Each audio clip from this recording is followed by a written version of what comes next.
আজকের ভিডিওতে রায়বাটিন প্রশ্নবিদটা 2025 সালের পঞ্চম শ্রেণীর বাংলা বিষয়ে প্রথম পর্যায়ে মূল্যায়নের যে 6 নম্বর প্রশ্নপত্রটি রয়েছে, অর্থাৎ Bardhaman Bidyarthi Bhavan girls high school HS and Bankura mission girls high school এই বিদ্যালয়গুলির সমস্ত প্রশ্নের উত্তরগুলি করব। তার আগে তোমরা কেউ যদি আমার চ্যানেলে নতুন হয়ে থাকো তাহলে চ্যানেলটি অবশ্যই সাবস্ক্রাইব করে নেবে।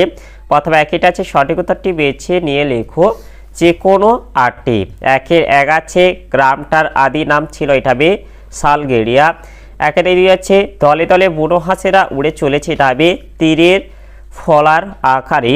এরপরে একের তিন আছে শীতের প্রখর প্রত্যুষে, প্রত্যুষ শব্দটির অর্থ এটা হবে ভোর।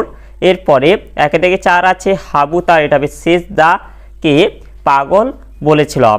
এরপরে একের 5 হাবু ও তার দাদাদের পোষা মোট পশু পাখির সংখ্যা, এটা হবে 175টি।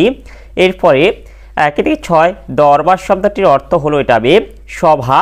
এরপরে একের 7 আছে রাম বনে ফুল পড়ে, রাম শব্দটি এটা হবে বিশেষ্য পদ। এরপরে একের 8 আছে গাঢ় নীল নিম্ন রেখাঙ্কিত পত্রে, এটা যে গাঢ়টা এটা হবে বিশেষণের বিশেষণ। এরপরে একের 9 আছে শান্ত শব্দটির সন্ধি বিচ্ছেদ হলো, এটা হবে সমযুক্ত ত। এরপরে 2 থেকে আছে একটি বাক্যে উত্তর দাও। 2 থেকে 1 আছে জোয়ানদের ঘাঁটি কোথায় ছিল, এর উত্তরটি হবে জম্মু ও কাশ্মীর রাজ্যের লাদাখ অঞ্চলে বরফে ঢাকা একটি নির্জন জায়গাতে জোয়ানদের ঘাঁটি ছিল।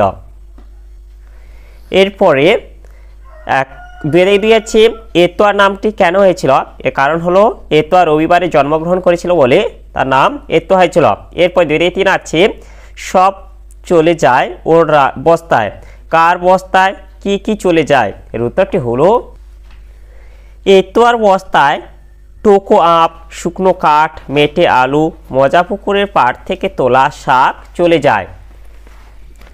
এরপরে 2 থেকে 4 আছে আমি লুকিয়ে ছাদে উঠতুম প্রায় দুপুরবেলায়, এখানে আমি কে, এখানে আমি হলো বালক রবীন্দ্রনাথ ঠাকুর।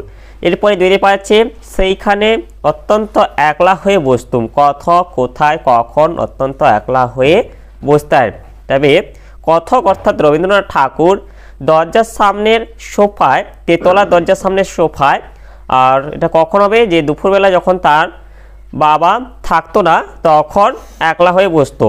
এরপরে 2 থেকে 6 এটা আছে পাখির কাছে ফুলের কাছে কবিতাটি কার লেখা, পাখির কাছে ফুলের কাছে কবিতাটি আল মাহমুদের লেখা। এরপর অথবা এটা আছে পাখির কাছে ফুলের কাছে কবিতায় সেই রাতে জেগে থাকা দলে কারা কারা ছিল, এর উত্তরটি হলো এই যে জেগে থাকার যে কারণটা এখান থেকে তোমরা বলে দেবে যে লাল দিঘির জল, জোনাকি, ফুল, পাখি এরা সবাই কবির কথায় না ঘুমানোর দল, অর্থাৎ এরাই জেগেছিল।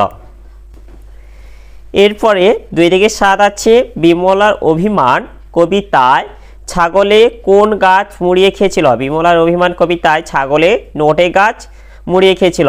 এরপরে অথবা এটা আছে বিমলা তার দাদা ভাই ও নিজেকে কিসের সঙ্গে তুলনা করেছে, বিমলা তার দাদা ও ভাইকে সোনার চূড়োর সঙ্গে ও নিজেকে ছাইয়ের নুড়োর সঙ্গে তুলনা করেছে।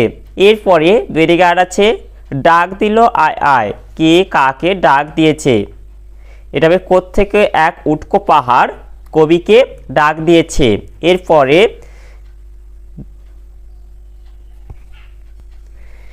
3 থেকে আছে নিচের প্রশ্নগুলির উত্তর দাও। 3 থেকে 1 আছে উদাহরণ সহ সকর্ম ক্রিয়ার সংজ্ঞা দাও, এর উত্তরটি হলো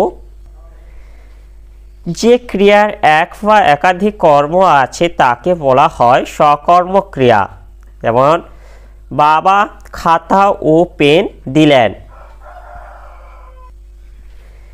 এরপরে 3 থেকে 3 আছে হলুদ গোলাপ দেখতে খুব সুন্দর, বাক্যটিতে বিশেষণ পদ কোনটি, এখানে হলুদ ও সুন্দর বাক্য দুটি বিশেষণ পদ। এরপরে 3 থেকে 3 আছে সন্ধি বিচ্ছেদ করো ক্ষুণ্ণবৃত্তি, এটা হবে ক্ষুদ্যুক্ত নিবৃত্তি, এটা হবে ক্ষুণ্ণবৃত্তি। এরপরে 3 থেকে 4 যেটা আছে সন্ধিযুক্ত করো সৎযুক্ত জন, এটা হবে সজ্জন। তাহলে আজকের ভিডিওতে আমরা পঞ্চম শ্রেণী বাংলা বিষয়ে যে 6 দাগের প্রশ্নপত্রটি ছিল তা সম্পূর্ণ করলাম। আর তোমরা কেউ যদি আমার চ্যানেলটা এখনও সাবস্ক্রাইব করে রাখোনি তাহলে চ্যানেলটা অবশ্যই সাবস্ক্রাইব করে নেবে এবং ভিডিওটি ভালো লাগলে ভিডিওটিকে অবশ্যই লাইক কমেন্ট ও শেয়ার করে দেবে।